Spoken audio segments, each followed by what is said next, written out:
மான்கள் பேசும்போது மொழியேதம்மா பிறர் காதில் கேட்பதற்கும் வழியேதம்மா ஒரு ஜோடி சேர்ந்து செல்லும் பயணங்களில் உறவழி வேறு இல்லை கவனங்களில்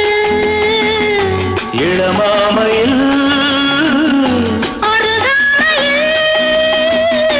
வந்தாடும் வேளை இன்பம் கோடி என்று அனுபவம் சொல்லவில்லையோ தம்மா கருவாட்டு கூட முன்னாடி போ என் மன்னவன் காதலன் என்னை பார்த்ததும் 1000